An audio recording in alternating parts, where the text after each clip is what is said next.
Praise the lord. యేసుక్రీస్తు నామమున Bible in depth అనేటువంటి కార్యక్రమానికి మిమ్మల్ని ఆహ్వానిస్తూ ఉన్నాను. ఈరోజు అబ్రహాము ఇస్సాకును బలి ఇవ్వటానికి వెళ్ళినటువంటి మోరియా అను స్థలము మరియు సొలొమోను దేవాలయము కట్టినటువంటి ఆ స్థలము రెండు ఒక్కటేనా అని చెప్పి మనము చూడబోతూ ఉన్నాం. దీనిని జియోగ్రఫికల్గాను మరియు ఒక సీక్వెన్స్గా అబ్రహాము నుండి సొలొమోను వరకు మనము చూడబోతూ ఉన్నాం.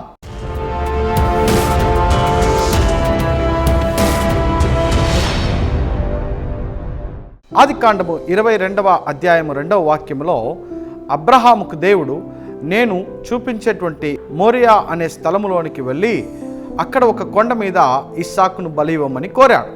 మరి ప్రత్యేకించి ఆ కొండ మీద ఎందుకు అంటే దేవునికి ఆ స్థలం పట్ల ఒక ఉద్దేశం ఉన్నది.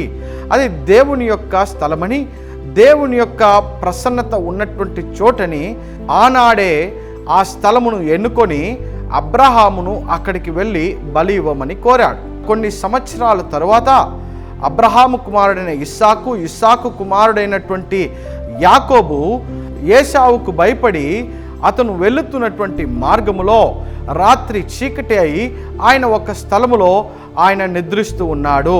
ఆదికాండము 28వ అధ్యాయము 16వ వాక్యం నుండి 22 వాక్యాల వరకు మనం చదివి చూసినట్లయితే 16వ వాక్యములో యెహోవా ఈ స్థలమందు ఉన్నాడు అని చెప్తూ ఉన్నాడు.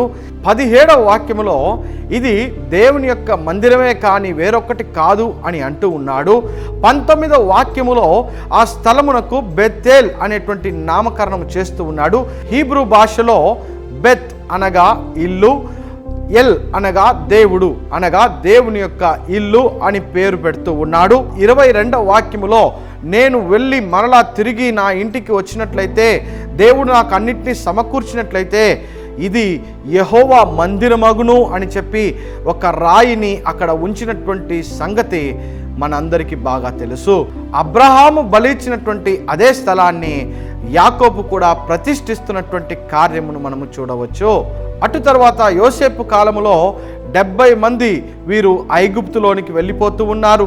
అక్కడ 430 సంవత్సరాలు కూడా వారు బానిసలుగా బ్రతికి అక్కడే ఉంటారు. అటు తర్వాత మోషే వారిని విడిపించి తీసుకుని వస్తున్నటువంటి ఆ సమయంలో దేవుడు వారికి ఒక ప్రణాళికనిచ్చి దేవుని యొక్క నివాస స్థలముగా ఒక ప్రత్యక్ష గుడారమును నిర్మించమని. అది ఒక్కచోటే ఉండేది కాదు, ఇట్స్ ఎ మూవబుల్ టాబర్నాకల్. ఇశ్రాయేలీయులు ఎక్కడెక్కడికి వెళ్తూ ఉన్నారో అక్కడంతా వారు మోసుకుంటూ వెళ్తూ ఉన్నారు. కానీ ఇశ్రాయేలీయులకు ఒక నిరంతరమైన పర్మనెంట్ టెంపుల్ అయితే లేనే లేదు.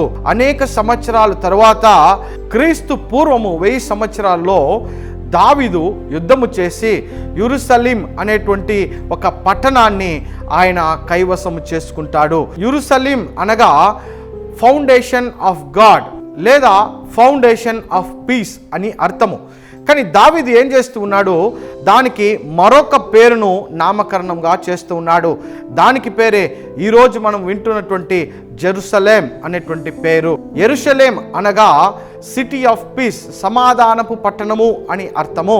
అటు తర్వాత 2 సమూయేలు 24వ అధ్యాయము 18 నుండి 25 వాక్యాల వరకు మనం చదివినట్లయితే గాతు ప్రవక్త ద్వారా మరి దావీదుకు ఒక పర్టికులర్ ప్లేస్ని, ఒక ప్రత్యేకమైనటువంటి స్థలాన్ని దేవుడు చూపించి ఆ స్థలములో బలిపీఠము కట్టి దేవునికి బలి ఇవ్వమని ఆ యొక్క దావీదుకు ఆ ప్రవక్త చెప్తూ ఉన్నాడు.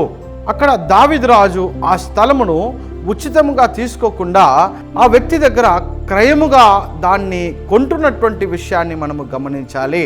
అలా కొని దేవుని కొరకు బలిపీఠమును కట్టి అక్కడ బలి నర్పించడాన్ని కూడా మనము గమనించవచ్చు. మరి అటు తర్వాత దావీదు చాలా ఆశించాడు ఆ స్థలములో దేవునికి ఒక మందిరమును కట్టాలని చెప్పి, మందసమును అక్కడ ఉంచాలని చెప్పి చాలా ఆశపడినప్పటికీ కూడా దేవుడు నీవు కట్టకూడదని చెప్పినటువంటి మాటకు ఆయన లోబడి ఆయన ఆ బాధ్యతను సొలొమోనుకు అప్పగించాడు. మరి సొలొమోను యొక్క కాలములో 2వ దినవృత్తాంతములు 3వ అధ్యాయము 1వ వాక్యములో తరువాత సొలొమోను యెరూషలేములో తన తండ్రి అయిన దావీదునకు యెహోవా ప్రత్యక్షమైనప్పుడు మోరియా పర్వతమందు దావీదు స్థిరపరచిన స్థలమును యెబూసీయుడైన ఓర్నాను కళ్ళమందు దావీదు ఏర్పరచిన స్థలమున యెహోవాకు ఒక మందిరమును కట్టనారంభించెను. ఇక్కడ సొలొమోను అదే స్థలములో మందిరాన్ని కట్టడాన్ని మనము గమనించవచ్చు. అదే 2వ దినవృత్తాంతములు 7వ అధ్యాయము 1వ వాక్యములో మనం గమనిస్తే అక్కడ ఆ మందిరమును కట్టి పూర్తి చేయటాన్ని కూడా మనం గమనించవచ్చు. మరి ముఖ్యముగా అక్కడ దేవుని యొక్క మహిమ ఆ మందిరములో దిగి వచ్చెను, ఆ మందిరమును కప్పివేసెను అని చెప్పి కూడా మనము చూడవచ్చు. కాబట్టి అబ్రహాము ఇస్సాకును బలి ఇవ్వటానికి వెళ్ళినటువంటి స్థలము, సొలొమోను మందిరమును నిర్మించినటువంటి స్థలము, ఇప్పుడున్నటువంటి యెరూషలేము 2 ఒక్కటే అని మనము అర్థం చేసుకుందాం. దేవుడు మిమ్మలను దీవించునుగాక. ఆమెన్.